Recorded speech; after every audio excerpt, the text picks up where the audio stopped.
All right, listeners. Well, I have a special treat for you this afternoon or whenever you're listening. We're recording it on Saturday afternoon. I have one of the probably the largest home inspection companies in the nation. I mean, it's definitely in the top five, I think, between home inspection and pest control. I have Mr. Dave Klima on the line. How you doing, Dave? Good, Preston. Thanks for having me. I appreciate it. Yeah, no problem. And all full disclosure, I know Dave very well, and we're actually partners on a platform that we're going to talk about. So I want to put that out there in full disclosure. But I am going to ask him some tough questions about it, some questions that I got emailed, because I think there's some, there's some questions about it, some misconceptions, and some pros and cons, and we'll get into those. But first, Dave, tell us a little bit about you, because we'd like to get to know you personally. Give us a little bit of your background. Well, I'll tell you, Preston, a lot of times people ask me, how I got into, the home inspection industry. And, I just want to tell you guys that my business career basically started as a Domino's pizza delivery driver. And I worked my way up through the system. And at the age of 25, became a Domino's pizza franchisee and had 110 teenagers working for me. And my cousin, his name is Steve Klima, he's my partner at Aardvark. He came up from Florida to work with me on the pizza stores. And on my son's first birthday, my oldest son, on his first birthday, I was looking at him on his first birthday in his high chair. He was, had the cake in his hand. He was smushing it in his face. Everybody was laughing and giggling and all of that stuff. And I looked at him, and I swear to goodness, it was the saddest day of my life, because I said to myself, I was like, where did that year go?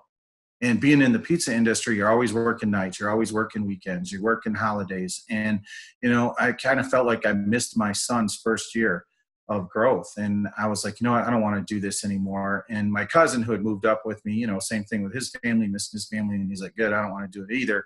So, I said, well, what do you want to do? I like being self-employed. And he said, well, let's start a pest control company. So we started Aardvark Pest Control. And it was funny, when I went and told my wife that we're going to start a pest control company, she started laughing.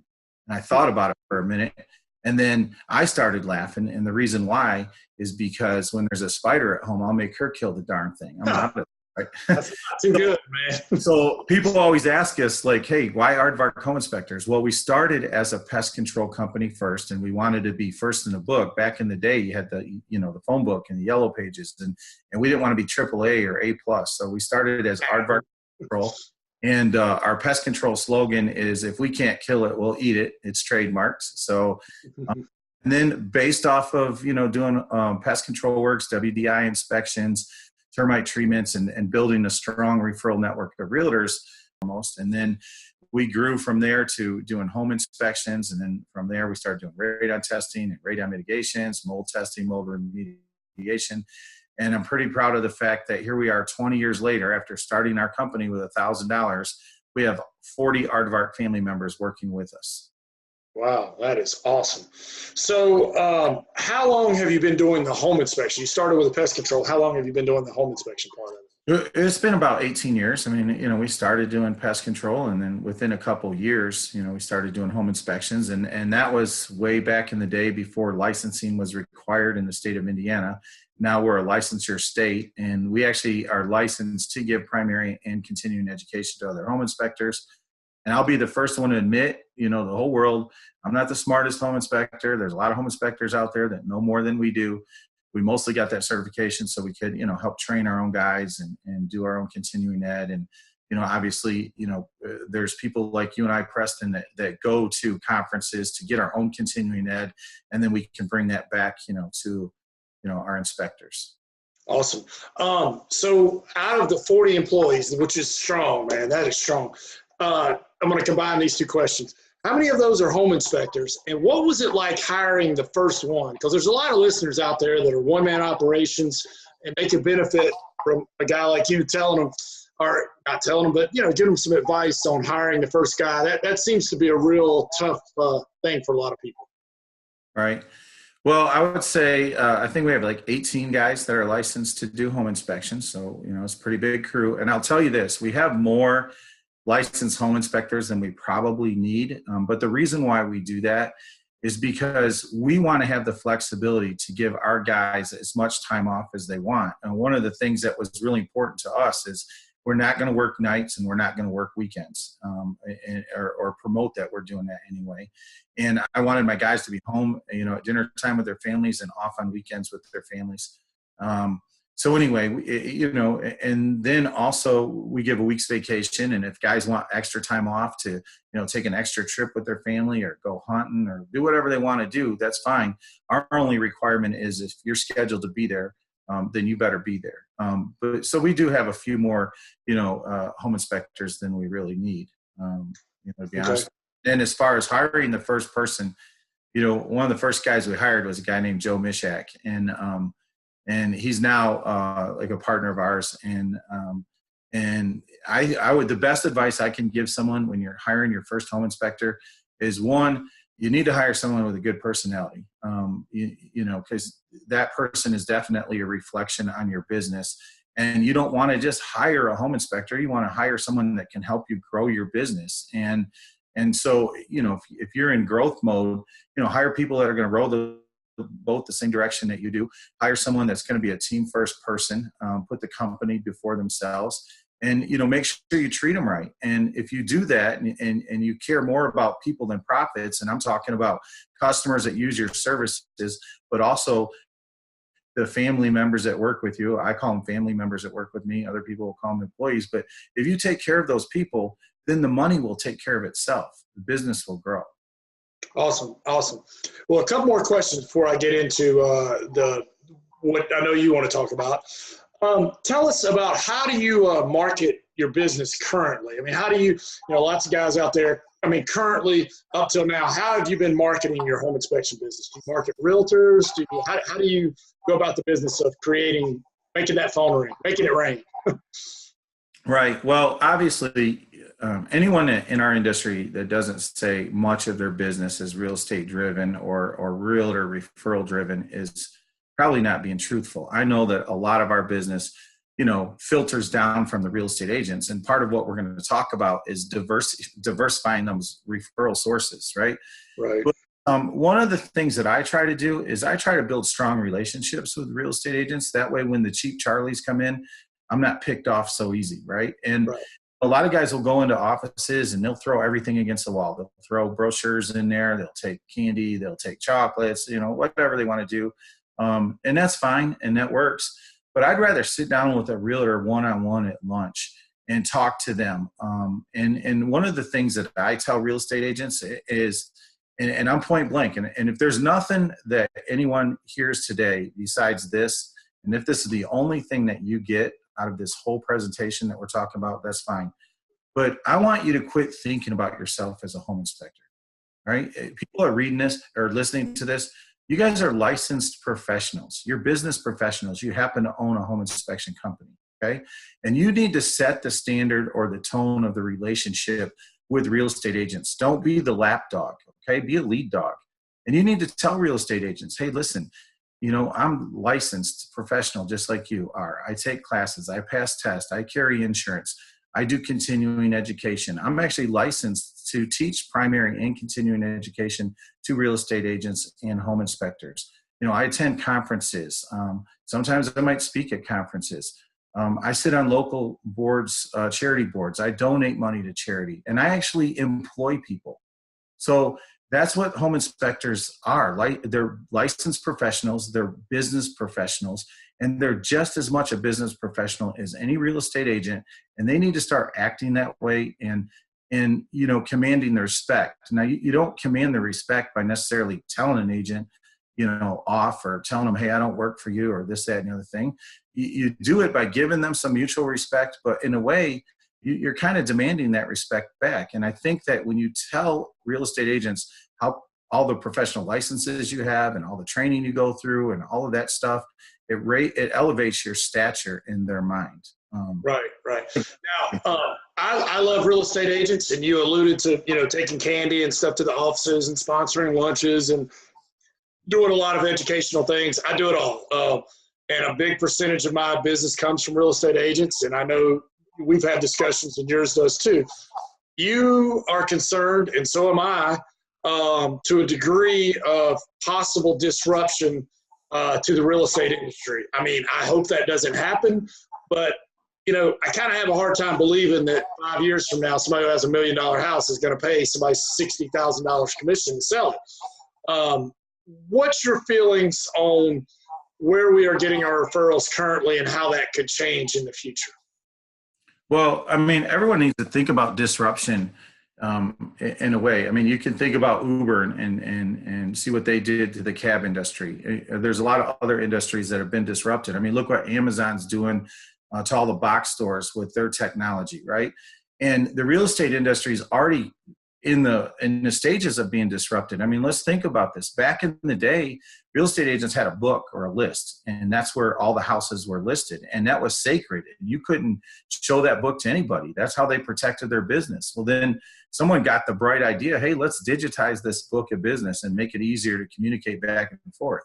Then they got even smarter and said, well, hey, let's give this information to a big tech company that has a website and have them help us market these houses. Well, now that company is taking the realtor's book of business, creating a bunch of potential buyer activity, and they're selling leads back to the agents. So it's kind of backfired in a lot of ways for the agents. And there's tech magazines out there that will say that maybe one of the number one industries that are going to be disrupted by technology in the next 10 years is the real estate industry. And so I say to myself, well, if I'm 90%, reliant on, real estate referrals, and if they get disrupted, then I'm naturally going to get disrupted. So what can I do to start creating my own referral sources? And that's what inspectedhouses.com is about. A lot of people think that this is about pre-listing inspections. No, it's much more than that. It's about creating our own ecosystem. Imagine, if you will, everybody listening to this, if we had our own big website, kind of like, I don't want to say any names, but, there's a big website out there that has lots of houses on it, right? Everybody knows who I'm talking about without me saying it. So imagine if we had a huge website that had a bunch of properties on it, and every one of those properties had a home inspector attached to it. And every time there was potential buyer activity on one of those properties, the home inspector would know about it. Imagine what it would do for our industry if we started getting potential buyer information before or at the same time as real estate agents. That's what inspectedhouses.com is trying to do. Okay, so let me establish this. You're a little worried about our referral sources moving forward. So you feel the need that we need to create our own referrals, and you're saying that can be done with inspectedhouses.com, but it's not just about pre-listing inspections. So tell us, Dave, how do we develop our own leads, and with pre-listing, but you said it's also not for pre-listing. So tell us all the ways, if I'm an inspector and I'm listening to this, well, Dave, how can I create my own leads, and how can I do it with pre-inspections, and how can I do it without pre-inspections? Right. Okay. So first of all, the website that we're creating, we're going to create an environment or a platform where we can load a real estate agent's regular listings, and we can load, pre-listing inspections. And the pre-listing inspection conversation is a little bit heavy. So let's just, and I'll get into that, but let's just talk about regular listings. We, as a real estate or as a home inspection industry, we don't have signs in yards ever, do we? Nope. We do an inspection for a buyer. We usually don't put a sign in the yard. A roofer puts a sign in the yard. A window guy puts a sign in the yard. Siding guys put signs in yards, right? So we never put signs in yards. So what if all of a sudden on every real estate agent's listings, we are able to put a sign in the yard, and now potential buyers come by and they can see that sign? Well, what if we took that sign one step further, like the sign that's behind me, and we actually use that with lead capture technology? So now this sign right here doesn't even say pre-listed inspection, does it? It just says, hey, need a home inspection? Text demo for discounts. Now I can have that person text demo. The minute that they text, I got their name, I got their phone number, and I can call that person back, and I can sell them on my services. I can find out if they're working with an agent. If they're working with an agent that's friendly with me, maybe I'm not real aggressive because I know I'm going to get that order anyway. But if they're working with an agent that hates my guts, maybe I tell them how great I am and say to them, hey, listen, that agent that you're working with doesn't send me a lot of business. So I'll tell you what, if you insist to that agent that you use me for the home inspection, I'll give you a free radon test that'll save you $100. How does that sound? So it's a way for us to, get potential buyers, information and market to them while they're with agents that are friendly with us and maybe around agents backs that don't use us very much. But here's what's really cool too. So when someone texts off of that sign, they get a link, and that link can take them anywhere that we want. So if that sign is associated with a house, they go right to the inspected house's website. They go right to that house. And real estate agents love that. We're not taking them to the website where they can see other houses. We're taking them right to that listing agent's house. It's their listings, it's their leads. They love it.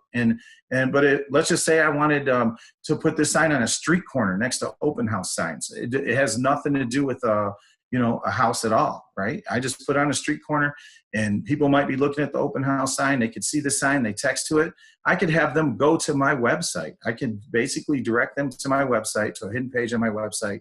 Again, the minute they text, I know who they are, and I'm able to market to them. So this lead capture technology that we're bringing is really awesome. And when we talk a little bit later about how real estate agents, what they get, people are going to be pretty shocked at what we tell them. Now, as far as pre-listings, I know I'm sucking up all the air in your podcast here, but as far as pre-listings, listen, I talk to real estate agents all the time, and they can't even tell you why the buyer's inspection is done so late in the process. And even home inspectors, they don't understand why it's done so late in the process. I know why. Alan Carson knows why. He talks about it in his, presentations. I'm not going to get into the whole thing, but the bottom line is this. When the buyer's inspection is done so late in the process, it creates a lot of anger and anxiety and frustration. And if we as an industry can be the leaders and help eliminate a lot of that stuff, then why would we not want to take advantage of that? And when we get an inspection done on the front end of the transaction, it puts the seller in control of the negotiations instead of the buyer. Right now, the buyer says, hey, I had my inspection done. I want this, this, this, and this fixed. If you don't fix it, I'm leaving, right? I'm out the door, and the deals fall through. Well, if you put the seller in control, the seller can say, hey, look, in the interest of full disclosure, this is everything that I know that's wrong with the house. I'm going to fix this, this, and this, and please make your offer accordingly. Now it streamlines the whole process. And now the seller also has an opportunity, when they know what's wrong up front, to build the repair costs and the price of the house. They can shop around and get better pricing. They can basically make repairs themselves if an offer hasn't been accepted. But once an offer is accepted, all the licensed people, are, required to do the work. Now, a lot of home inspectors listening to this are like, okay, well, how's that help me? Well, this is how it helps you. Think about this. If you do an inspection for the seller, well, maybe 30 or 40% of the time, you're probably going to get that seller to use you on the house that they're buying. So you automatically have an increase in inspections right then and there. Secondly, the seller might make his own repairs, and he might want you to come back and do an updated inspection and verify that the repairs are made. So you make money doing that. Thirdly, the person buying the house, they might say, hey, you did the home inspection on this house. You know it really well. I want you to come through and check it out with me. And so you could offer a service to do an inspection on that buyer. But even if you know who that buyer is, even if they don't buy that house, maybe you do the inspection on a different house that they buy. So this system, when we use pre-listing home inspections, it's a way for us to turn, as an industry, one inspection into 2, 3, 4, and 5 inspections. That's why it's good for our industry. All right. Let me unpack. There's two parts of what you said. And one part's the pre-listing inspection, which let me put that on the burner for a second, or over here. Let me go back to, I'm an inspector who doesn't want to do pre-listings. I don't believe in them or whatever. I'm just playing that role for a second, so bear with me. And I certainly respect that. But I am interested in the lead capture technology. We'll get into the pre-listing in a minute. But let's say I wanted to do text for inspection discounts, or text for radon information, which, you can find radon information. There's a lot of free information from the EPA. I had a competitor that took booklets. It was awesome. He ordered these booklets, and I think you get them for free, and he put his logo on it, and he passed them out at, I wish I would have thought of that. And the thing I was thinking, you could digitize that and put for free radon information text here, or whatever, some sort of value you get them to text. But my question to you, Dave, is, all right, so what's going to entice a realtor? I know a lot of realtors, a lot of listing agents. What are they going to let me put that in the yard? I mean, why would they let me put that in the yard? I go to them and I say, Sally, sell a lot. I want to put this in your yard. Why are they going to let me? Because here's what's going to happen is anytime someone texts off of that sign, you get the lead, right? You know who that potential buyer is. And if they're a member of the platform, they get the lead too. So they know who that potential buyer is. So now they can call that potential buyer up and, you know, ask them if they're working with another agent. And if they're not, they're able to try and pick that person up as a customer. And, you know, what's really great about this system is, you know, one of the things you can tell real estate agents is like, listen, this is like a 24/7 open house for you, except you're not at the house with cookies and sandwiches and drinks, you know, and this is a way for you to get leads off of all your listings. So we're kind of working together in a way to generate these potential buyer leads. So that's really attractive to, you know, real estate agents to be able to get leads so cheap. And the cost of this platform, and, you know, I'm just going to tell you straight up, it's $49 a month. So $49 a month, realtors can get leads off their own listings. You know how dirt cheap that is? Real estate agents are more excited about this program than home inspectors are. It's funny. But even a home inspector is $49 a month. And you know, so it's not real expensive. And just generating your own leads instead of spending all this time and energy and money marketing to realtors so hard pays for itself. But we're going to make it even better. I'm not interested in making a nickel off home inspectors, not a penny. I'm a home inspector. I'm in the field just like everybody listening to this thing. But this isn't welfare either. And, you know, if we just gave it away for free, people wouldn't respect it. They wouldn't use it. They take it for granted. So here's the deal. You're going to pay $49 to use this, but any real estate agents that you sign up, you get 10%. So if you signed up 10 real estate agents, which is easy to do, you're in and out for free. If you signed up 20 real estate agents, guess what? InspectedHouses.com is writing you a $600 check a year. So it's really designed for home inspectors to generate their own leads, to diversify their referral sources. It will change the relationship between the real estate agent and the inspector because, you know, the minute you start showing real estate agents you can help them grow their business, they're going to in turn help you grow your business. I'm just saying it's just going to be natural. And then last thing I want to say about this lead capture thing, hold on, Preston. Last thing I want to say is how often do we as home inspectors market different places and we don't know if that's really paying off for us or not. So an example I'll give you is, you know, we advertise in a single A stadium baseball field, right? And we have our banner on the wall. And so I don't know how much business I get off of that. I know how much it costs, but I don't know how much business I get. So now imagine I could take my banner and put it and say great things about my company and say, hey, text baseball for discounts. Now, anyone that texts baseball, I know it came from that banner. So I'm able to track where my sales came from. You could take this lead capture technology, put a code out on social media to try and drum up business for yourself. You could put a code on your print materials to see if your print materials are working. I mean, this is a way to, you know, track where your sales are coming from too. Awesome. All right. So you referenced the price is $49 a month, which you're making money. I mean, you're transparent about it. Is that how you're going to make the money? Do you sell data, or are there any plans to sell data? No, absolutely not. As a matter of fact, a lot of people don't know this story, and I don't know how deep I want to get into this, but there's other companies that were going to launch a pre-listing program, and we went to them and talked them out of doing that. But we did, concede to let their offers be on our platform. But we're doing it totally different than how it's set up right now in the industry. Right now, if you offer warranties, that's great. If you believe in doing that, no problem. But then you give the customer's information to the warranty company. The warranty company calls them and talks to them and tries to sell extra services, and the customer has to say no. Okay. Same thing with Porch. If you opted into Porch, they have that $350 value offer, which sounds good. The $200 in handyman credits, which sounds really good.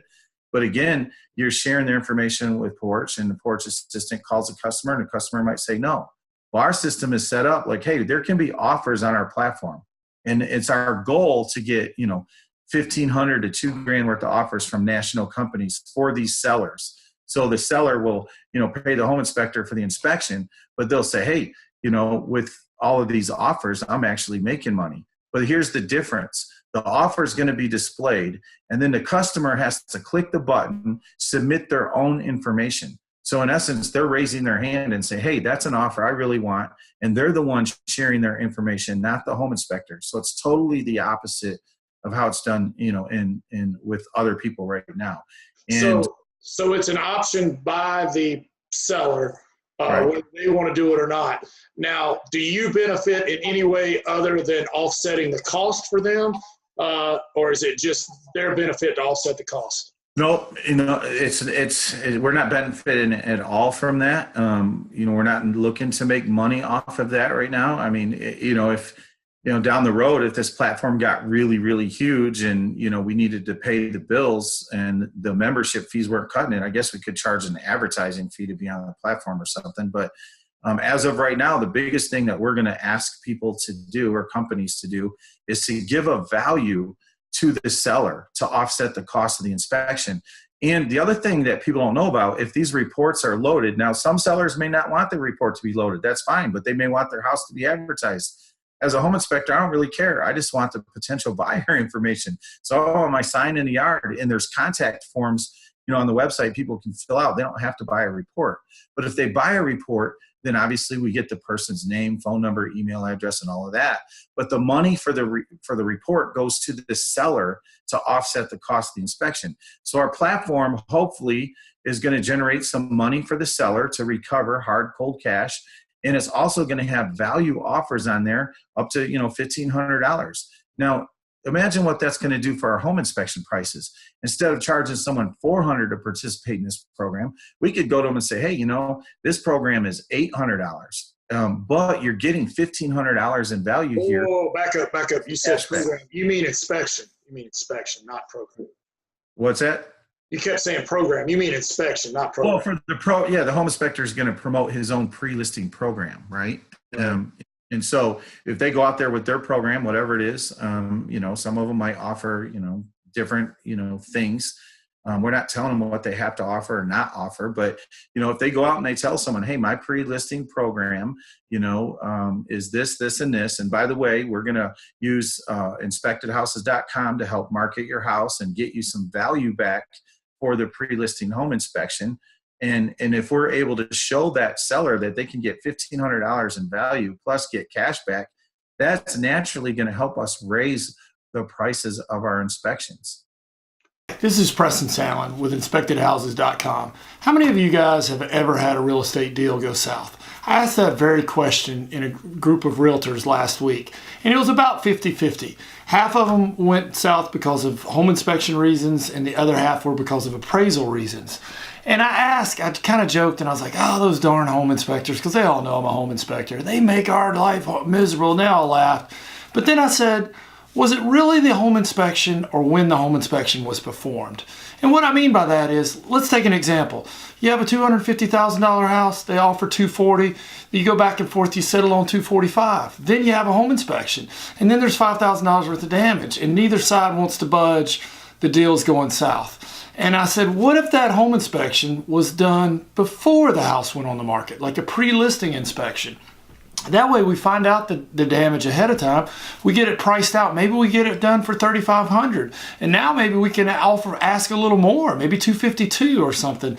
And now we only have to negotiate the price once, not twice. We don't have to do the BI and AI, just negotiate the price before inspection and after inspection. Wouldn't that be great? And they all agreed. And I said, but the problem has always been talking the seller into doing it. Nobody wants to know the problems and they don't want to pay the money. Well, what if I told you we could solve two problems at once? The one problem being the timing of the inspection, and the other problem being leads generated off of your listing being sold back to you. And I'm here to tell you we can do that with InspectedHouses.com. So how does it work? Well, we do a pre-listing inspection on the house. We upload the report. Then we put a sign in the yard, and potential buyers come by and text off of the sign, or they can get the number off anything that you've got advertised for the market, or a code to go to it. So when they do that, we capture the lead, okay? Somebody downloads the report. It is for a certain amount of money. That money goes back to the seller to help them compensate for the price of the inspection. So we kind of alleviate that. Also, when the report is loaded, they have the option to send it to a national company to get $500 off towards the cost of their repair. So we can eliminate that. So we can find out the problems ahead of time. Everybody who downloads the report, they will get the report, but the realtor, will get the lead off of it. And each person who downloads it, you get the lead, you get to follow up with them, help your seller sell that house, but you may also pick up a buyer because everybody who downloads that report is buying a house. Maybe not this house, but they're buying a house somewhere. So for more information, go to inspectedhouses.com and check it out. I think we solved two problems. The problem of the timing of when the inspection is done, and you only have to negotiate the price once instead of twice, and also the problem of your leads being sold off of your listing back to you. You can create your own leads and get your leads off of your listing. So check out inspectedhouses.com. Thanks for listening. Off your listings, and you'd be the only one to get them. That's what they care about more than anything else. I mean, if you show the real estate agents the money, they're going to listen to you. That's about. Dave, I'm the real estate agent. Tell me how it works. I'm interested. Yeah, 5 minutes. All right. So this is how it works. I'm going to put a sign in the yard, whether you do a pre-listing home inspection or a regular listing. People could drive by the house and text to the sign. And once they text to the sign, they're getting a link and they're taken right to the website, right to your listing, and they can learn more about that house. But we're also, you, the real estate agent, and me, the home inspector, are going to get these leads. Now, you, the real estate agent, what's really great, when you get leads off of sold reports or contact forms filled out, you can actually see a picture of the person. So for safety purposes, you know who you're meeting, for the first time. You can actually click a button and be connected to that person's social media site, so you can learn a lot about them. You could click a button and run a free sex offender report for safety purposes. You can click a button and run a criminal background check if you wanted. So this system is designed to give you leads off your own listings. It also has some safety features, involved in it. And whether someone, goes to the website or not and looks at the house, the fact that they just text off the sign, we got the lead. So, cool. By in this lead capture technology that we're bringing to the table, it's going to help you and it's going to help us. Okay, Dave, I'm the real estate agent again. I like what you're saying, Dave. Here's my problem. I've tried to do pre-inspections in the past, and it's a little like going up to the bar and trying to pick up a woman and saying, hey, I live in my mom's basement. I got bad gout, and, I snore and I pass gas a lot. Hey, you want to go out with me? It's kind of like leading off with your faults, and I want you to pay me for that. So it's a little hard for me to go into a listing presentation as an agent saying, I got to go up against other agents. Hey, use me. I can sell your house faster and for more money. And I want you to spend $500 up front, and I'm going to call your baby ugly. How do I get past that? Tell me how I'm going to convince my seller to pay you to do this. Well, first of all, we have scripts actually written up for real estate agents to use. And the big thing is for real estate agents, for us as home inspectors, we have to convince real estate agents too, right? And one of their big drawbacks, like you said, is trying to ask someone for $500 to pay for a pre-listing home inspection. But there's lots of successful real estate agents out there that understand the value of pre-listing home inspections. And, Keller Williams, fireproof your deal, all about that. So it's a matter of teaching real estate agents that they can actually get more listings with this approach than not get listings, because they're going in with a USP. They're sounding different than everybody else. And they're going to go in and say, hey, look, this is how traditional real estate is sold. The buyers are always in charge of the transaction. There's always problems at the end. And a lot of sellers have gone through this already. They already know it, right? And so anyway, the real estate agent's going to say, hey, look, I want to put you in charge of the negotiations. I want you to know what's wrong up front. I want you to be able to budget and plan accordingly. And yeah, it's going to cost you some money, but we have this platform right here that we can load the report to and load the house to. It's going to help us market the house. It's going to basically help us recover some of the money that you spent on the pre-listing home inspection. And there's values on there that outweigh the cost of the pre-listing home inspection. So we're giving them value, and we're giving them an opportunity to know what's wrong up front, budget accordingly, and basically save money. They can save money knowing what's wrong up front. But we have to change the mindset and the culture of real estate, not only with home inspectors, but with the real estate agents. And it's easier than people think.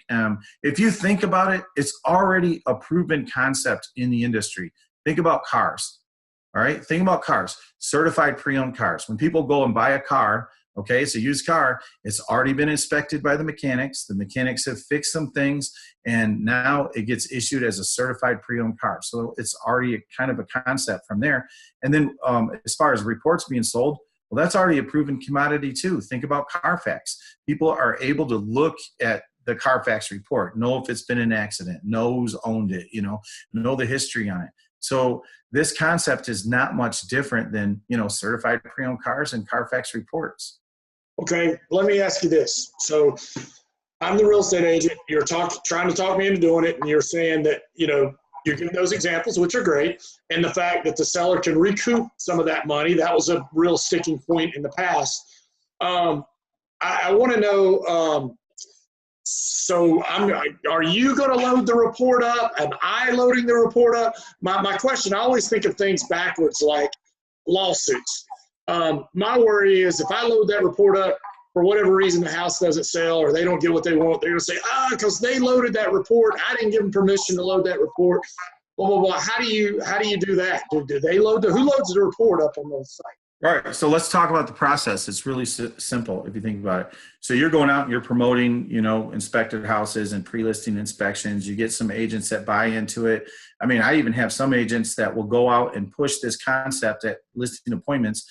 And if someone wants, I would say like 60% of the time, the sellers say, hey, that sounds great, let's do it.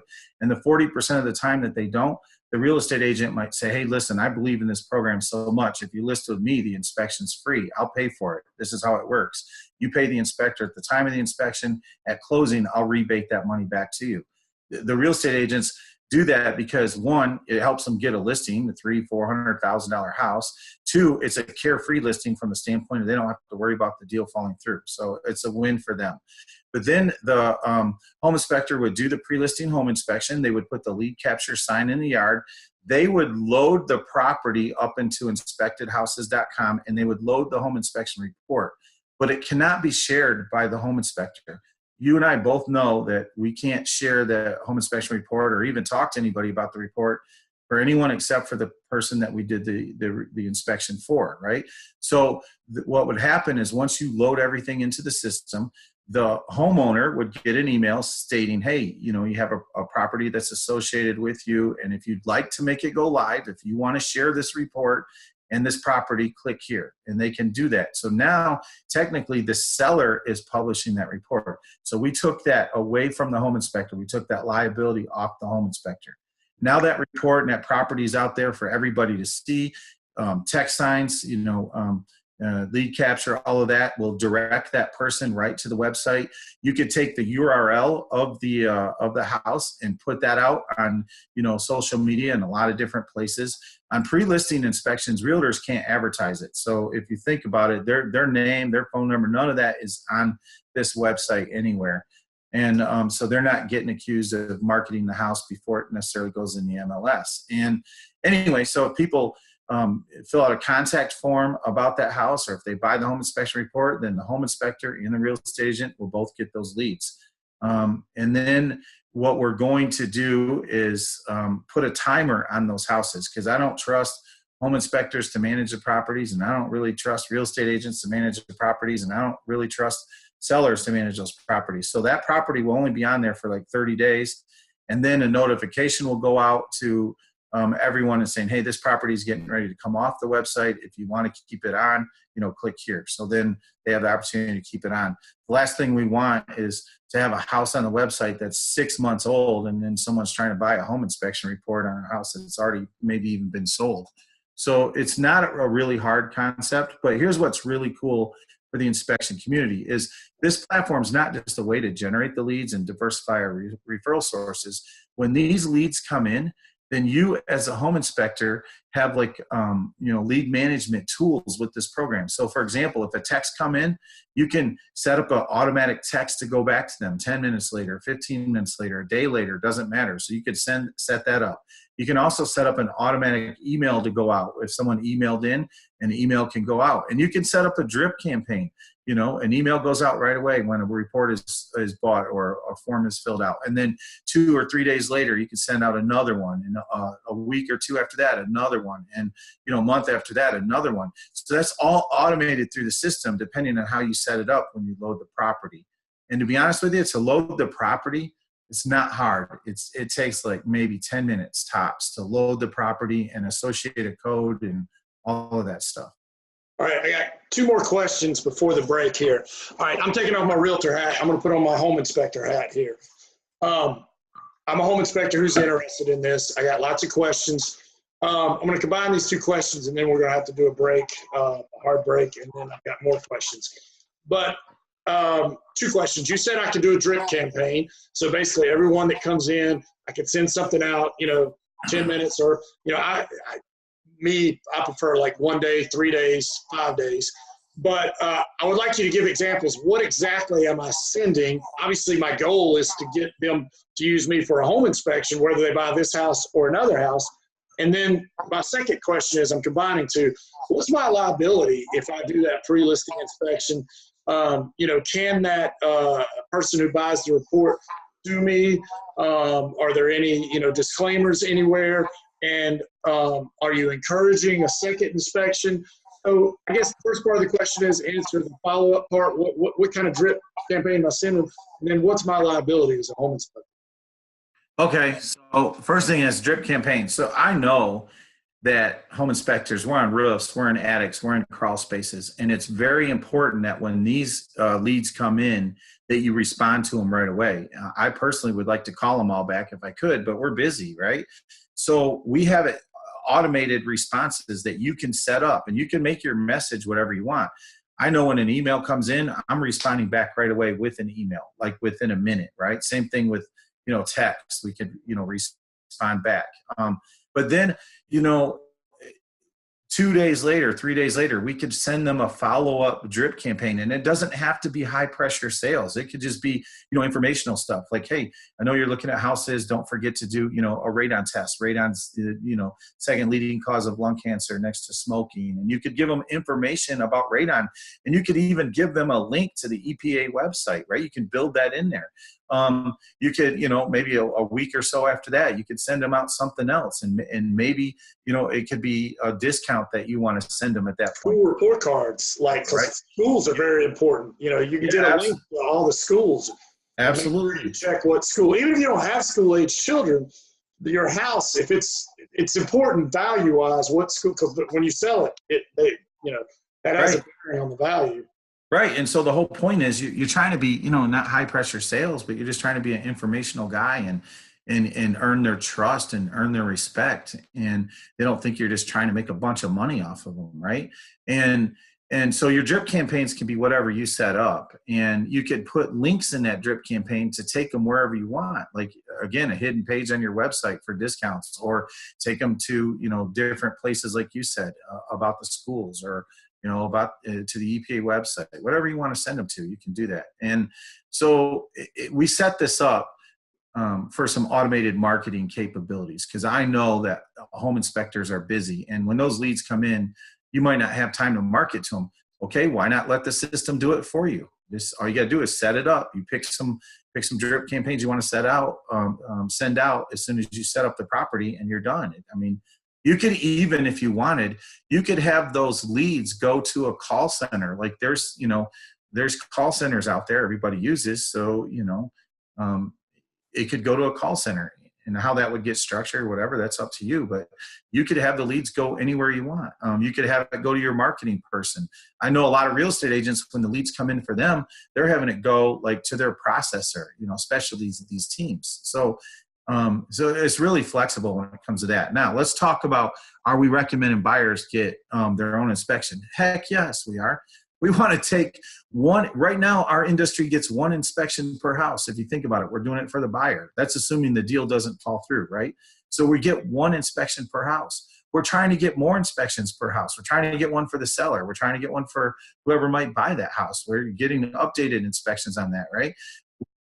trying to, get, potential buyers off of that one house. So turning one inspection into 2, 3, 4, 5. So certainly we're going to recommend a buyer get their own home inspection done. I know some home inspectors are going to offer a discount because they've already been out to that house, and that's fine if they want to do that. But, it's totally up to the home inspector how they want, to handle marketing to a potential buyer on that particular house. But we're certainly going to encourage that. And even in our terms of use, that a potential buyer, when they buy a report, it's going to say in there that, hey, this report is, is for you to look at, assess the condition of the house, maybe before you make an offer, but it shouldn't necessarily be relied upon because the condition of the houses can change. And we strongly recommend that you get your own home inspection done by your own person. That way, that home inspector will have a legal liability to you. Certainly, the home inspector that performed the inspection for the seller isn't going to have maybe a legal liability to anyone buying the report. But I do believe that if you're a home inspector and you do a pre-listing home inspection for the seller, then you should have a legal liability to that person. I mean, they're hiring you, so they're not blindsided, so they don't have unforeseen costs, so they can, know about what's wrong up front. So if you do a terrible job on a pre-listing home inspection and another inspector comes along and finds some things you missed, then you better own up to it and do whatever you got to do to make that seller happy. I mean, to be honest with you, and you should set the expectations too. I mean, and we're going to try and set the expectations. Not every home inspection is going to be the same. We're going to have differences. But the big ticket items, we should never miss those. We as an industry should all catch the big ticket items or the deal breakers, right? So if you happen to be an inspector, one of these cheap Charlies that is going to do a fly-by-the-night type of inspection, hey, this program's not for you, right? I don't necessarily want you using this program and screwing up a good concept. I'm going to be honest with you. Yeah, I'll tell you, with pre-inspections, I pushed them a long time ago. I thought it was a great idea. And then I backed off of them because everyone was like, somebody else will inspect it. And, I can go behind any inspector and find something they missed and then go behind me and find something I missed. But the thing that I've learned is, like you said, what I always tell people is, look, if there's 4 big items on a house, we both should find those. But our list of small items are going to differ depending on our background, depending on when we did the inspection. It's a subjective thing. This is not a true false or a, A, B, C, D. It's like writing an essay. Everybody's essay is going to be a little bit different. So I always say, when I do pre-inspections, if they find something that was $2,000 or more that I should have found, I'll refund the money that you had on that you paid me. Honestly, to be honest with you, a pre-inspection actually less liability. And I'll tell you why. Because if you go to court, you have to prove actual damages. And if a seller still owns the property and you did the pre-inspection, their only actual damage is what they paid you. If they want you to pay for that $2,000, whatever it is, well, that was still there before. You didn't damage it. The only money they're out is the money they paid you. But having said that, the one thing I do want to say is there some verbiage in there? Because you mentioned that the buyer's not paying for the report, but they are. So is there some verbiage in there? I mean, they're not paying $300 or $400. They're paying like $20. So is there some verbiage in there before they sign or whatever there is that warns them that they don't have any liability and that encourages them to get their own inspection? Right. Yeah. It's in the user agreement. I mean, basically in the user agreement that they, terms of use that they agree to, it's basically limiting the liability of the person that did the home inspector that did the pre-listing home inspection, and of course inspectedhouses.com, because we're informing them that this is just a tool or a report that they can use to assess the condition of the house at the time that the house was inspected. We're telling them that they should get their own home inspection done by whoever they want to hire, right? And if they choose not to do that and they choose just to use the information that's in the report, that's on them. We're not encouraging them to use that information as in the report as their sole, decision when assessing the condition of the house. We recommend them get their own people out there, right? So, yeah, the way I explain it is, and obviously, again, full disclosure, I'm partners with Dave on this. The way I disclaim it is it helps you decide which one to make an offer on. But, if you're looking at 3 houses, I mean, how many times have you gone out and done an inspection, all the listeners out there, and within 30 minutes or an hour, it barks like a dog. These people are like, I'm not buying this house. And you feel bad for them because they've already put money down on due diligence. They've already got a survey. They've already got this, that, and they're backing out. In fact, you probably give them a deal and say, you know what, just pay me $100, whatever. I won't write the report. You don't have to pay me $500 because they're not buying a house. Has that happened to you, Dave? Well, we've gone out. I mean, sometimes you go out and then right away, if you get on the roof right away and the roof's bad, or you get in the attic and you find, mold in the attic right away or whatever, sometimes people start freaking out. And, you're nicer than I am because I already scheduled that inspection. So I'm going to be like, hey, I'm doing the whole inspection for you. Well, I guess my thing is I just wish there was some sort of something. You should have never even put an offer on this house. I hate that you've already gone down this road and you've already, you're $2-3 grand into it, and you're probably not going to get that money back. Right. This is $20 could prevent you from losing $2 or $3 grand, but we still recommend you go through, the regular paces.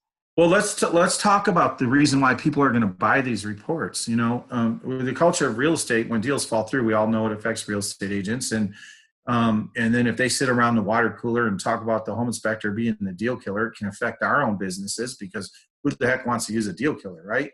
But it also affects the seller. I mean, the seller now, they have to make more mortgage payments. Maybe they were counting on that house to sell to buy their dream house. So now one home inspection didn't just kill one deal, killed 2 deals because they can't buy their dream house. And maybe those people were counting on their house selling. So it could be a chain reaction. But nobody ever talks about the buyer. That buyer just spent a ton of money on this home buying process. I mean, think all the time and money they spent looking at houses in the first place. But then when they found the house, they paid money on an appraisal. They paid money on an inspection. They paid money on environmental testing. They took time off of work to be at that inspection. It cost them money. They have $1,500 to $2 grand wrapped up in the house. And then all of a sudden they find out there's mold in the attic, termites in the basement, plumbing and electrical problems, and they walk away from the house. I mean, how's that good for them? So at least by them spending $20 up front or whatever it's going to end up being, they can know some of the conditions of the house before they make an offer. And in big markets, this is going to be very advantageous. Think about this. You live in Chicago or Atlanta or, wherever, LA, you got to drive an hour and a half just to see houses. Well, for $20, you can find out, okay, before I look at this house, I want to see how old the roof is. I want to see, how old the appliances are. I want to know how old that air conditioner is. I mean, different people have different criteria for looking at houses. And so people are going to come to our website for 3 reasons. And this is what the home inspection industry has to understand. And this is how we're really going to get all of our leads, is through organic searches. If we can get, people to come look at our website over a company like, Zillow or Realtor.com, then that's going to be huge for us. And people are going to come because of 3 reasons. 1, we're going to have signs in the yard that directs them to the website. Those other companies don't have that. 2, we're going to have pre-listed homes on our website. They don't have that. They get all of their information from the MLS, which means those are houses that are already listed. Well, if we load up pre-listed home inspections, they can't be in Zillow or Realtor.com because they're not in the MLS. So now the general public can say, hey, I can go to inspectedhouses.com and get the inside scoop on houses. And then third thing is, if we're smart as an inspection community and don't allow our reports to get loaded to Zillow or Realtor.com, then we're going to have the only platform where people can see reports before they buy the house. So now they can say, hey, I can get the inside scoop on houses at inspectedhouses.com, and I can actually see a home inspection report before I make an offer on a house or before I drive an hour and a half fighting traffic. Right. Those 3 reasons alone are going to drive people to our website, and that will create organic searches. And if we get organic searches, it's going to help us tremendously. Do you understand, Preston, how many people look for houses without real estate agents? A lot of home inspectors may not understand that, but a lot of people, that's why Zillow and Realtor.com and Trulia, they're so well used or liked by the general public because they don't pick a real estate agent maybe till the last minute. They just want to kind of shop for houses without feeling the pressure. So now if we give them another platform to shop for houses and they can get the inside scoop on houses and they can see reports, What do you think that's going to do for our industry when all these organic searches are done and we're creating potential buyer activity? It helps tremendously. Awesome. Well, we're going to get back to that, and I want to ask some more questions about Aardvark. But first, let's take a break and hear from our sponsors. Hey there, this is Ryan Howell, here to kind of go through the InspectedHouses.com pre-listing program. So this presentation is meant to illustrate how the program works. If you're like me, it sounded like an awesome thing, but I just didn't know quite how it was going to work in my head. So I built out this presentation to illustrate it for myself and for you guys. So let's just kind of walk through the basics of how this works. There are some areas in this presentation where things can get creative in terms of how you can use parts of this program, but we're just going to stick to the basic workflow right now. So we're going to start with the seller. They've got a house to sell, put on the market. They're going to contact a listing agent. The listing agent is going to give them a presentation. They're going to come up with some ideas for marketing the house, for making it unique, and to help them through that listing process and get it through escrow. So one of the ideas is going to be to do a pre-listing inspection, and they're going to have a home inspector come. Home inspector is going to perform their inspection. They will write the report, and that report will then get uploaded to InspectedHouses.com. It's going to live up there on InspectedHouses.com attached to the listing. So there's going to be a listing page that has a picture of the house, everything, all the features about it, and everything that's great. And it's also going to have a hosted area where they can download, where anyone can download the inspection report on it that was done as part of the pre-listing process. So the cool thing about this is the inspector gets paid on this end. So like, we're instantly increasing our bottom line by getting more of these inspections, more of the pre-listing inspections, and being a part of this program.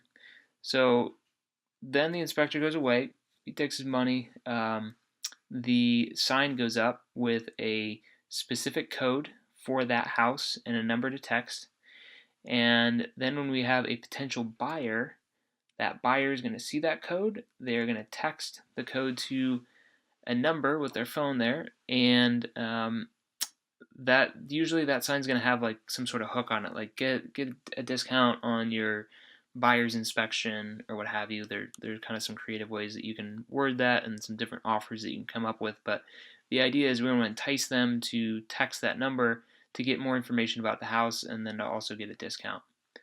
So they're going to then take out their money and they are going to buy that inspection report once they see the listing, and they're going to give that money to InspectedHouses.com, and that money is going straight back to the seller. They get their money. Nobody else is taking it. The cool thing that happens next, this is kind of where the magic happens, is that the listing agent may be thinking like, okay, that's cool. We have people that have a better idea about the house, but like, so what? Like, how does this actually help me in my bottom line? Well, that is where we give hot lead to that listing agent. So the potential buyer that texted that information, they opted into the program by doing that, and therefore we can give that buyer lead directly to the listing agent. Now, instead of spending thousands of dollars on Zillow leads and to be a premier agent and to play by their game and their rules, we're not charging them any money for this. So like, they just participate in the program, they pay their monthly fee, which is next to nothing compared to what they're doing in any other advertising area, and they get unlimited leads for that. So I think it's a pretty cool, unique selling point to pitch to them in a way that you can help them grow their business and allow them to get more deals. Because as you know, even if this potential buyer doesn't get this house, they may know of another house and they can turn them into a buyer that they're working with as well. And of course, if they have a team, then they can pass them off to their buyer's agents and have them do their thing. So there's a lot of different ways we can cut this. There's some areas in this where we can get more creative. Number one thing you got to do next to get involved with this program and to make sure that you're signed up to be a foundation member is to go to fm.inspectedhouses.com. There'll be a sign-up form there where we've got the agreement. You can pay there and just get signed up. You're going to want to do this before all these spots get filled up, because there's only going to be about 100 nationwide. So get on board now, and we'll walk you through some of the details at that website in terms of how this can benefit you financially, not only just getting additional inspections, but getting more real estate agents involved and signed up with the program can directly benefit you financially as well through the affiliate program. So again, this is going to be super limited. There's going to be a lot of people that wish that they had done this beforehand, and I just encourage you to get this done right away, get signed up so that we can get going on it. Anyway, that's going to be it for now. Take care. All right. Well, I am back here with Dave Klima, and full disclosure, we are partners on this inspectedhouses.com, but this is a podcast. I've got 100, I don't know how many episodes, 135 or so, and I'm interviewing Dave just like I've interviewed lots of other people. You can check them out, the who's who of home inspection industry. Dave, let's get into let's go back to Dave, your personal business, and because a lot of inspectors out there want to build their business. You know as well as I do that if you do enough home inspections, you're going to have an unhappy camper. What does Aardvark do when they have an unhappy camper? You know, when you get that phone call, you inspected my house, and if it was more than a month ago, you know what's coming next. How do you handle that? Do you have a process? What's that look like? You know what? When you get a complaint, it's your opportunity to be great. I'm just telling you right now, I look at it as an opportunity to be great. A lot of home inspectors probably cringe when they hear that call, right? I'm like, hey, give it to me. Let's go. Let's turn a lemon into lemonade, right? You can make more money off of having a problem and resolving it and getting that person to tell their realtor what you did for them, or putting a post out on, out on the, Google reviews or Yelp or any of that kind of stuff. I mean, if you handle a problem head on and you're, a stand-up guy or company, and you make that customer happy, that's going to help you tremendously. And let's think about this. We want to know about these complaints, okay? Everyone's been to a restaurant and they've had a bad meal at a restaurant or bad service, right? What do? Do you complain to the manager? Not usually. Some people will, but most people are not confrontational. They just don't go back. Right. They might tell friends and family members about it. They might tell them that they had a bad service or a bad meal, and they just won't go back. Well, you know what? If my customers have something that has gone wrong, I don't want them telling their realtor about it. I don't want them telling their friends and family members about it.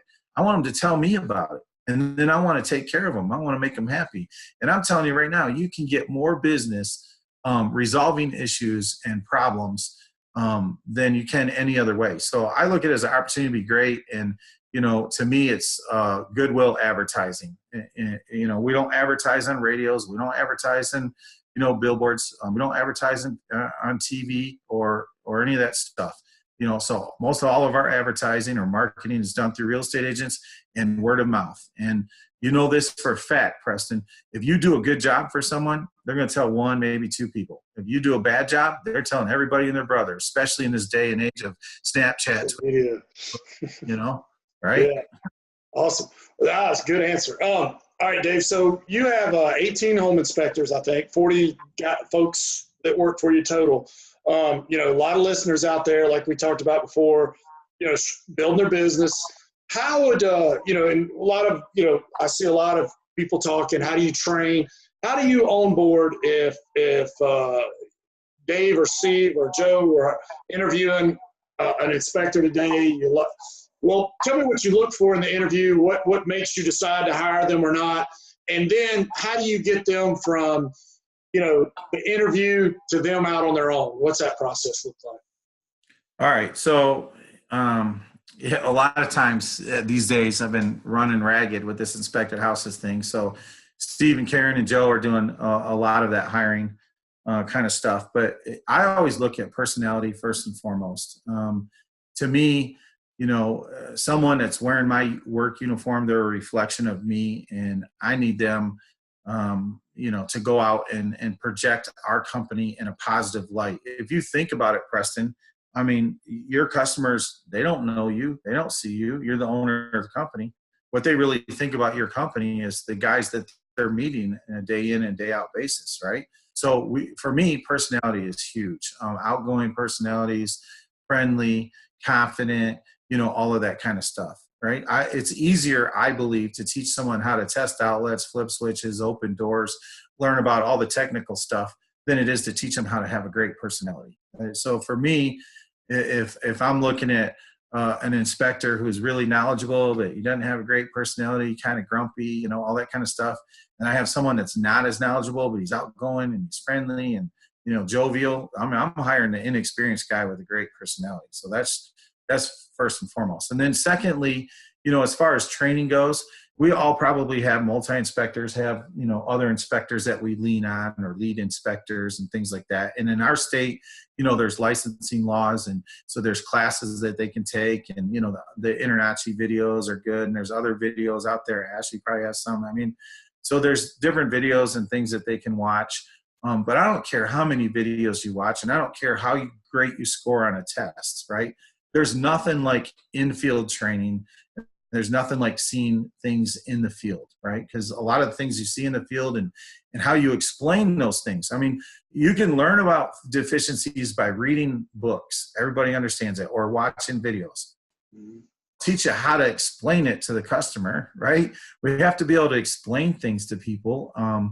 And so riding along with lead inspectors is really good. And then, of course, I like to go with them too. I like to do home inspections with them so they can see how I talk to customers and, the jokes that I make with the customer. And it's really important. If you want to be a successful home inspector, you can't just be technically driven, right? You can't do, in my opinion, the person that's buying the house, this is a real estate experience for them.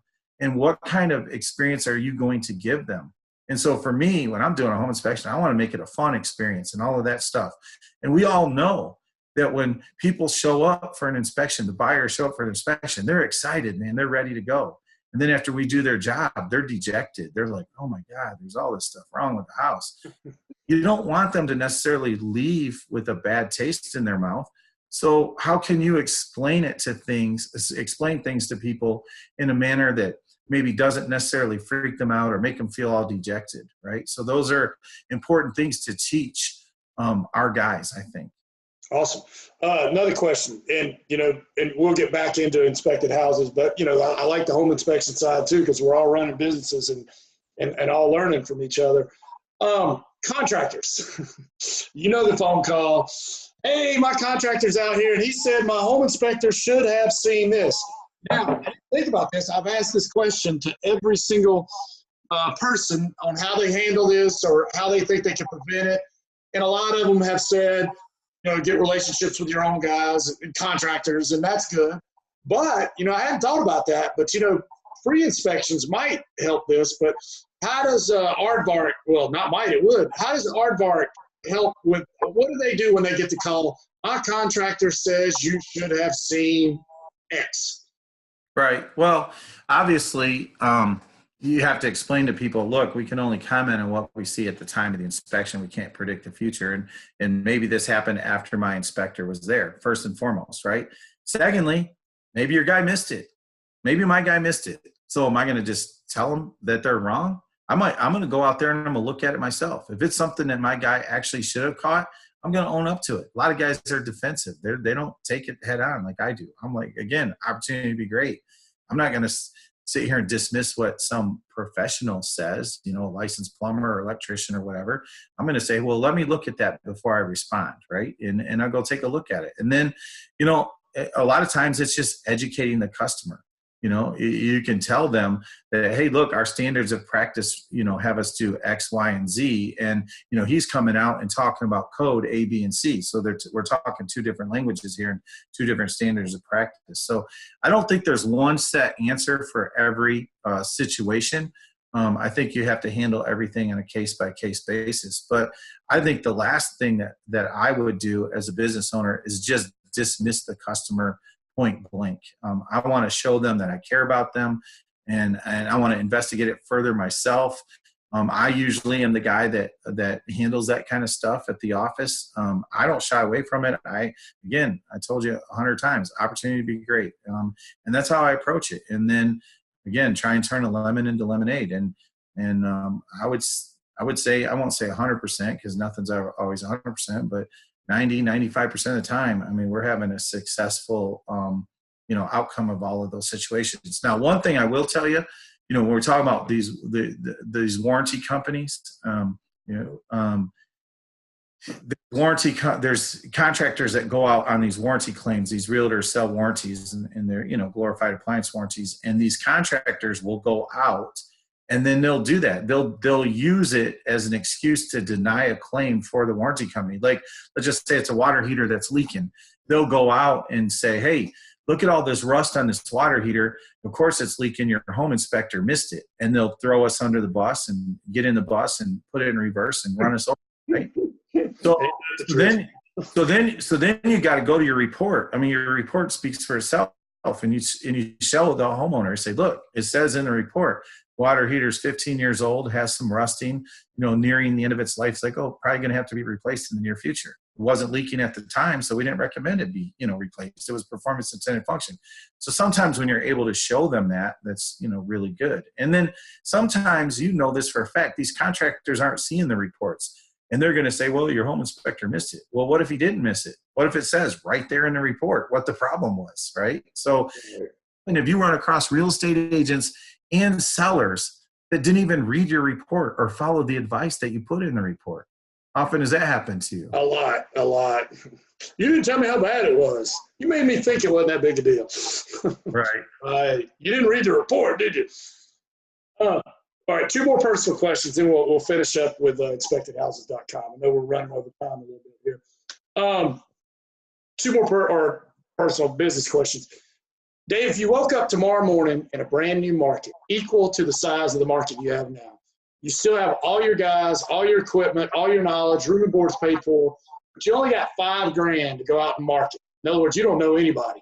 So what are you going to do with that $5,000 to get the word out or to market your company? It's basically, what's the best return on your marketing dollar? Well, me personally, I'm just going to talk to people. I mean, imagine that.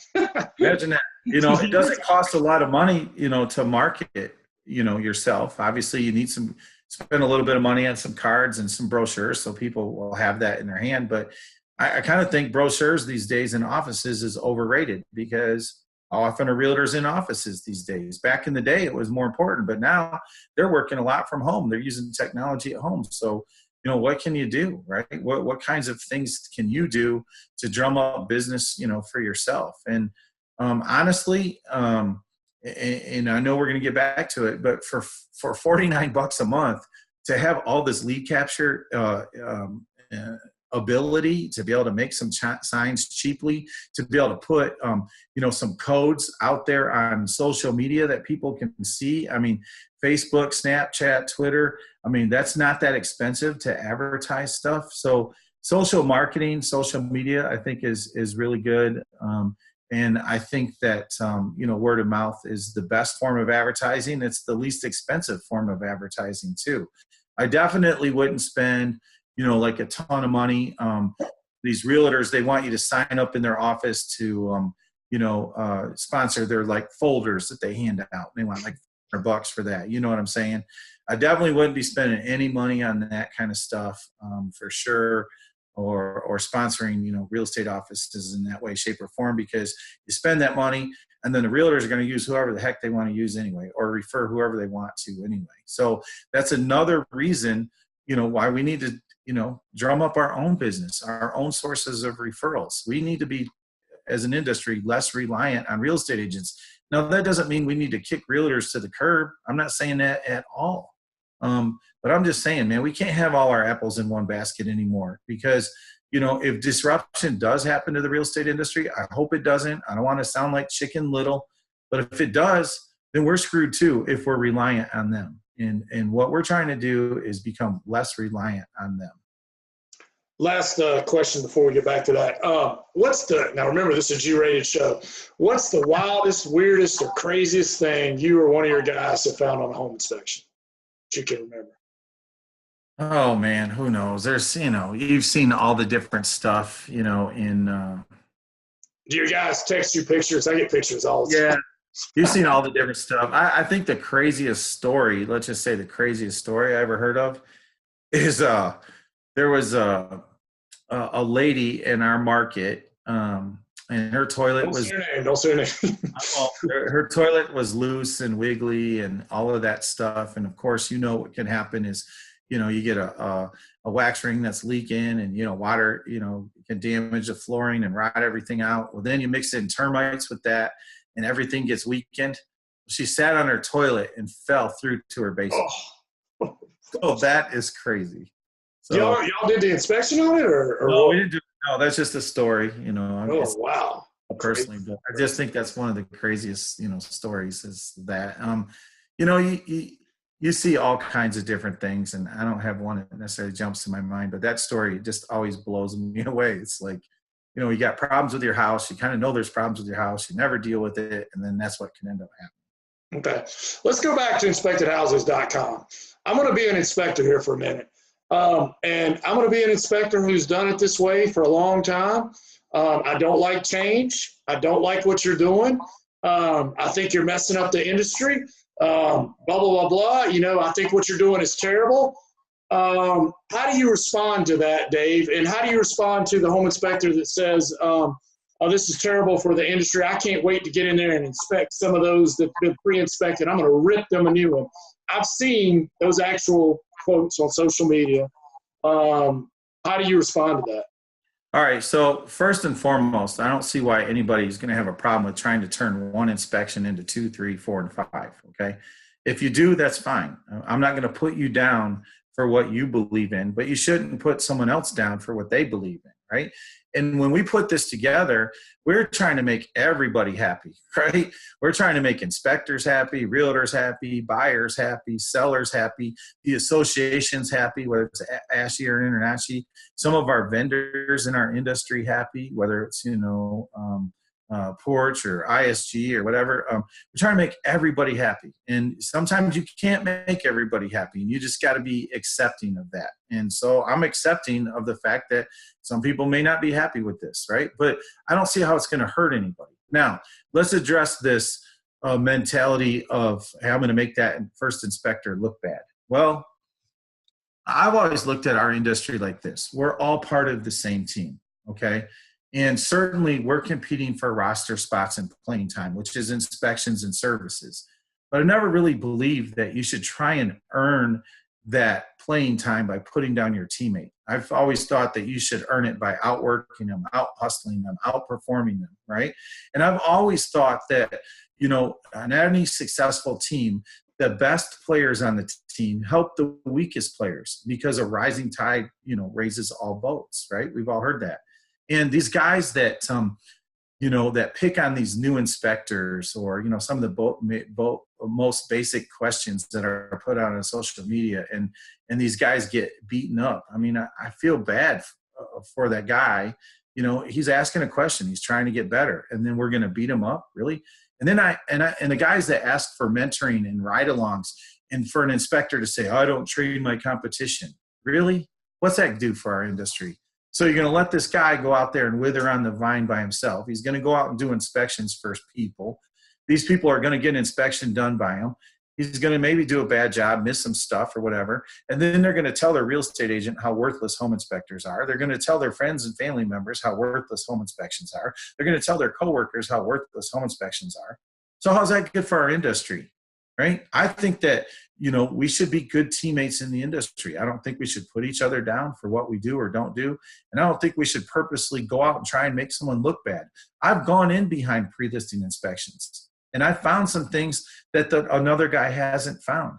And I basically simply said, hey, look, I don't know what the condition of the house was. Like, for example, termites in a garage. Maybe I found termites in the garage and the first guy didn't. Well, I don't know what the condition of that garage was. They could have had all kinds of boxes and stored items in that garage, and now that garage is vacant. So I can do a better inspection because, there's more access to things, right?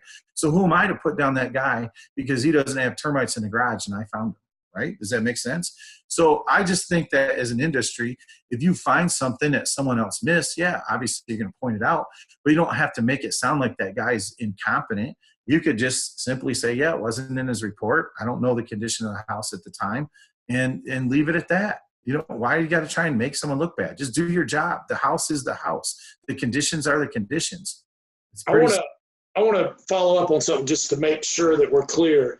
And you aren't promoting this or advocating pre-inspections to take the place of buyer's inspections. If I'm hearing you correctly, you're advocating for 2 inspections for every home. Is that correct? Which I think is better for the buyer, better for the seller, better for the home inspector, and certainly better for negotiations. Because the way it is right now, I say negotiations are BI and AI. They have to do a price negotiation before the inspection and after the negotiation, before the inspection, after the inspection. And it's set up. The way the game is set up, it's set up for problems. But if you had that inspection on the front end, you find out all the big problems, negotiate that, have that inspection on the back end for anything that's happened since then or any smaller items, you're less likely for a deal to go south. Would you agree with that or add anything to that? Yeah, I'm advocating for ending a lot of the anger, anxiety, and frustration that's often associated with the home buying and selling process. I'm advocating using pre-listing inspections as a way for us to generate more potential buyer activity and to diversify our referral sources, right? I'm advocating using this program, inspectedhouses.com, the whole program, not just pre-listings, to change the relationship between the home inspector and the real estate agent. I mean, I don't understand why any of that is bad for us as individual inspectors or bad for our industry. I'm not advocating that a pre-listing home inspection should take the place of a buyer's inspection. I think that every inspection that is done should have an inspector behind it that has a legal liability to their client. I firmly believe that. And if you're not willing to stand behind your reports as a home inspector, and if you're the guy that only really wants to give, the price of the home inspection back, if you totally screw up, then in my opinion, you shouldn't be in our industry. You're devaluing our industry, right? People are counting on us. They're counting on us as an industry to keep them protected from unforeseen costs or maybe, unexpected repairs. I mean, obviously we can't predict the future, but hey, we might know that, hey, a roof is old and it's going to have to get replaced sooner than later. You might have a roof leak, right? So things like that need to be addressed in our reports. And if you do a bad job, if you're one of these cheap Charlies that does a crappy job, get the hell out of our industry. Quit devaluing it. Do you have any training, I'm an inspector. I'm interested in what you're saying. I'm thinking about getting involved, but this is Greek to me. This code stuff and this doing a drip campaign. How do I learn this? Is there training? Is there a way I can learn how to do this? Right. So if you sign up, obviously, here's what's great. Let's think about this. Everyone listening to this. Between Preston and myself, we do probably over 12,000 home inspections a year, probably in the top 5 or 10% in our industry in size of companies. Have a lot of success, a lot of knowledge, a lot of ideas. If you're signing up for this program that we're associated with, we're not going to let you wither on the vine. We're going to help you in more ways than just this program. We're going to give you all kinds of marketing ideas to grow your business. So for $49 a month, you're going to get, some mentoring and some coaching from 2 of the best home inspection companies in the country. And I don't want to sound too conceited, but the facts are the facts. The numbers are the numbers.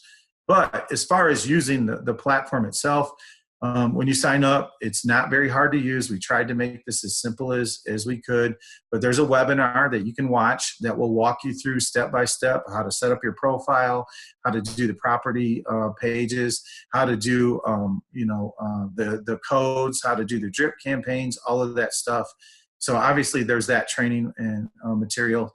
We also are going to have marketing ideas, sign designs, anything and everything to help you be successful.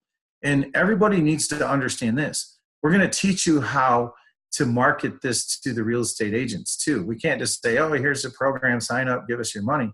We don't want to make money off you.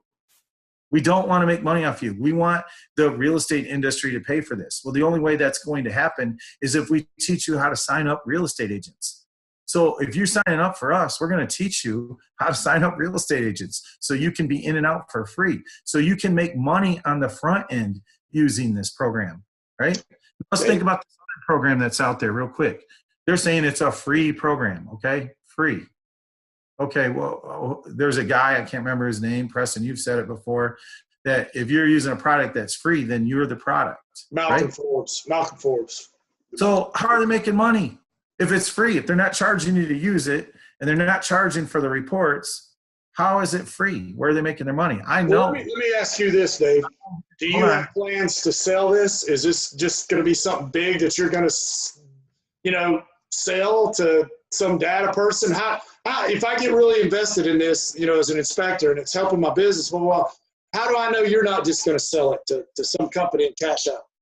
All right. So I'll answer that question, but I want to finish my point. So I know how the other platforms are making money. So you should investigate it yourself. I'm not going to tell you, but I know. Okay. Now, as far as your question, okay. I want to point out what someone else is doing so bad, but I'm going to keep it to myself. To answer your question, no. Preston and I are successful in our own rights. We didn't do this for a cash grab. We didn't need to do this. Why are we doing it then? Because sometimes I'm asking myself when we get beat up on this. I was like, why am I doing this? I don't need to do this. I don't need to do this. You know what? I'm like, I'm working harder now than I've had in years. I'm basically doing 2 jobs right now, and I'm spending a lot of time away from my family. I have no balance in life right now. Why am I doing this? It isn't for money. It isn't for some cash grab. It's because I see changes coming to our industry, and maybe I'm wrong, but if I'm wrong, so be it. It's still got a great tool to work with. But if I'm right, then we got a tool to protect ourselves. So where's the downside, right, of creating our own referral sources? So to answer your question point blank, let's think back to, anybody's business, anyone listening to this. We're all building our businesses, to hopefully, sell them at one point in time. And if you can you build a great business and you can sell it and you can cash out, good for you. That's the American way.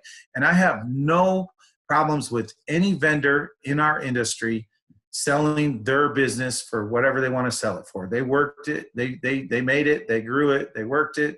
They deserve to cash out. They can do whatever they want. So if you and I, Preston, happen to, build this thing, and if it was worth some money someday, then we shouldn't be looked down upon if we decide to sell it. But here's my plan for selling it. I want to sell it to the inspection community. Your own tape. This is on record. I want to sell it to the inspection community. So let's just say, I don't know, let's throw a stupid number up there. Let's just say it's $10 million. Let's say, hey, this platform's worth $10 million. Okay. All right. Inspection community say, hey, Preston and I, we're 60, 65. We're ready to retire. We're ready to quit doing all this stuff. And you know what?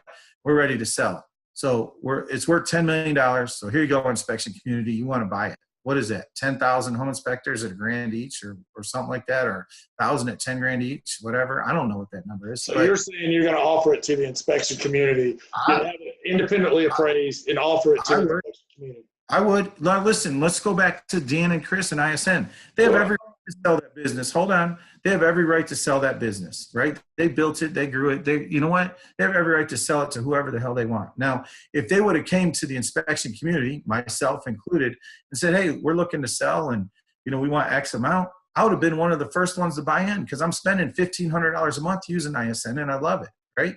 So I guarantee you that, the inspection community would have rallied and said, yeah, I'll buy a piece of that. I'll buy a piece of that. They decided to sell who they wanted to. They have every right to do that. I'm not mad about that in any way, shape, or form. But you asked the question, am I going to cash out? Hopefully someday, yeah. All the hard work that I'm putting into this, yeah, I hope it pays dividends. But when I'm ready to sell, I'm going to the inspection community and saying, hey, I'm ready to sell. This is what we think it's worth. Would you like to buy it? I mean, how much more fair can that be? Right. Well, Dave, we better start bringing it to a close, man. We've been going way over time. Somebody, a listener, is interested. How do they go to find out more information? How do they go to sign up? And how could they get in touch with you if they wanted to talk to you personally? All right. So first of all, we're just doing beta testing right now. And so if you want to sign up, you go to inspectedhouses.com, go to the home inspector tab, go down and request beta testing. And it's not going to be for everyone in every market right away. It's not open enrollment. What we need to do is we need to just get like a tester or two in each market and get a broad cross section of this platform across the country. And we know that, obviously during this testing phase, that there may be problems. And the last thing we want is a bunch of users in one market and then have problems, and then it would kill the whole market, right? So these beta testers that are doing this understand that there's only going to be one or two per market, and it's not going to be a long time, maybe 30, 60 days or whatever it is.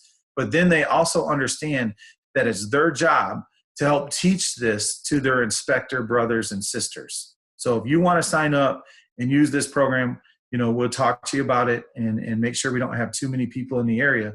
But you also have to know that you got a responsibility with this thing, a responsibility to, once it gets open enrollment, you have to help your brothers and sisters with this. You got to help Preston and I.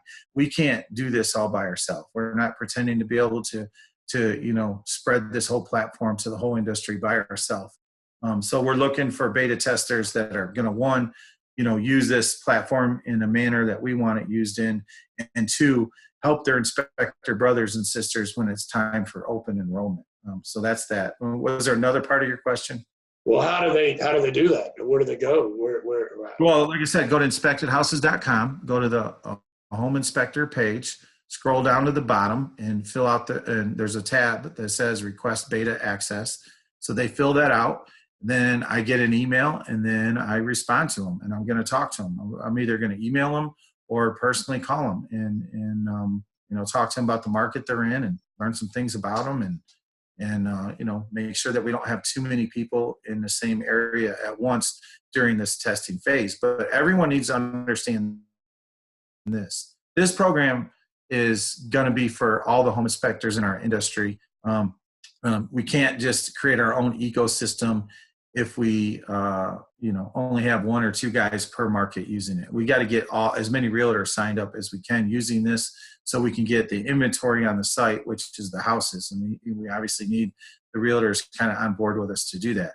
But having said this is for everybody, I'm telling you right now, if I find out that someone's disrespecting this platform, like, not standing behind their work, that's the only thing that can screw this up, is if we have guys going out and doing shabby inspections for sellers and then they don't stand behind their reports. So I'm just saying right now, if you sign up for this program, make sure you're a guy that's committed to the process and that you care as much about people as profits.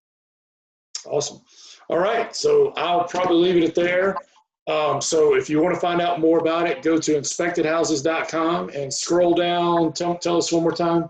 Some guys might be driving. Inspectedhouses.com, go to the home inspector tab, scroll down to the bottom, hit request the beta access. And then when you fill out the form, it will send an email to us, and then we can, respond to that.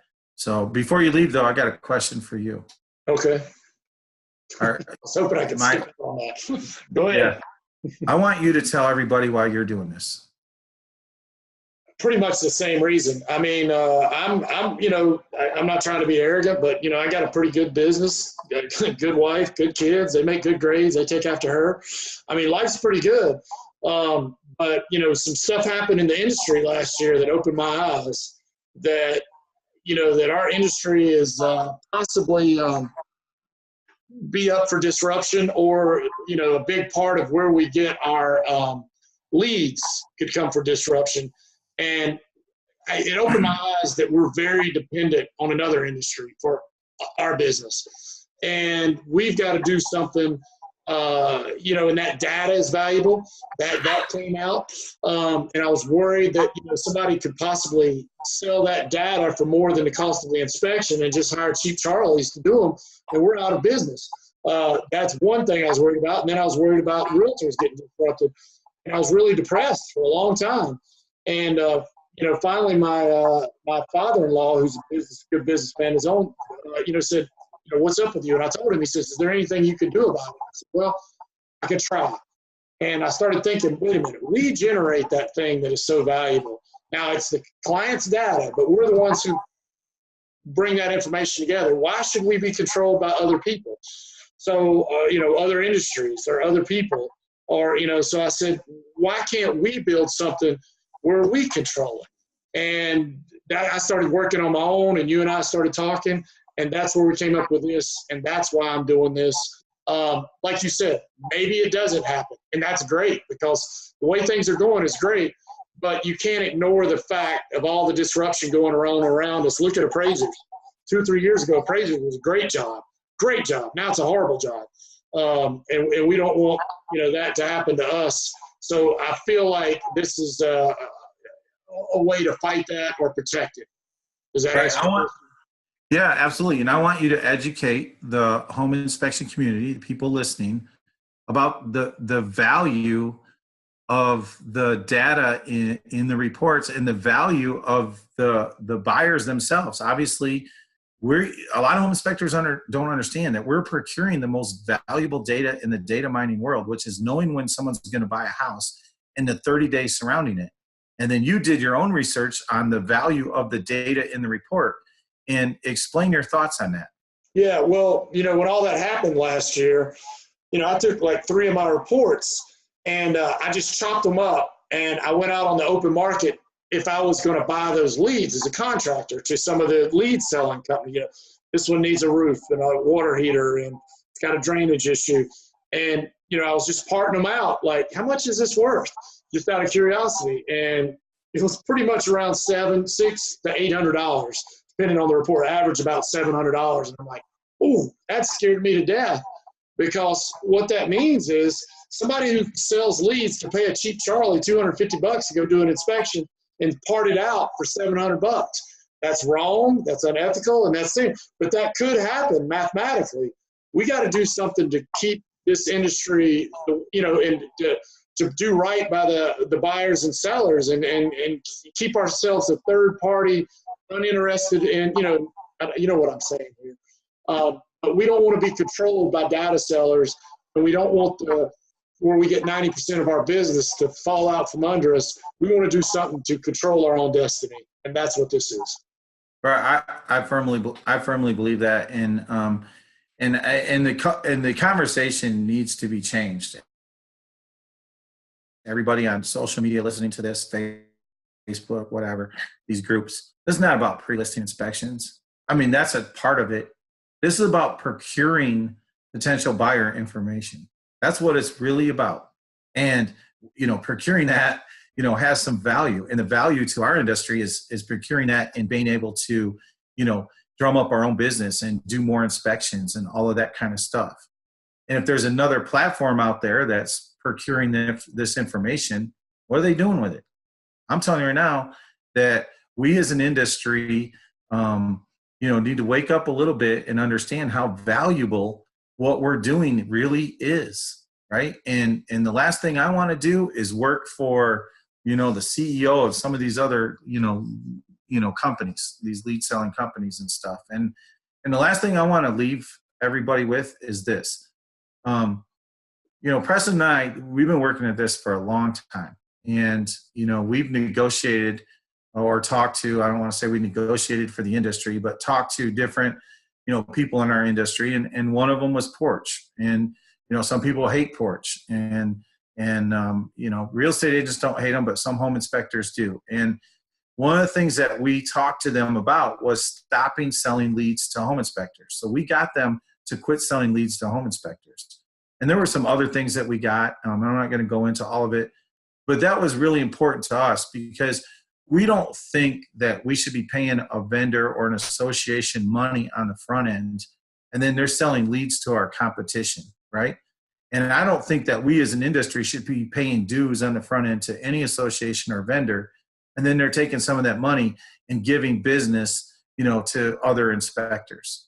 And so part of the reason that we're doing this is to combat, that kind of stuff. And we use the leverage of this platform to get some things from Porch and, other vendors. And, so their offers are going to be on there. I don't want anyone to think that, hey, because their offers are on there, this isn't something. It's a choice, though. It's a choice. Their offers are on there, but we set it up for the seller. If they want it, they can click the button. They share their own report, their own information, and that's the only way it gets there. And so if you see something, any offer, I don't care if down the road we have True Green on there or Chemlon or whoever, or we have, Anderson Windows on this platform to give value. We are never, ever sharing that customer's information with anyone. If that customer wants their information shared and they want that value offer, it's up to them to fill out the form and send their own information. And that's how it should be. If it's their data, they should be in control of it. Absolutely. All right. So one last time, if they're interested in this platform, where do they go, Dave? Inspectedhouses.com. Read the whole website. Don't just read one page. Read the whole website. Read the About Me page. Read, why inspectedhouses.com. Read the buyer's page. Read the seller's page. There's some good talking points in there about the value of pre-listing home inspections. Read the realtor's page so you can tell them all the benefits they get.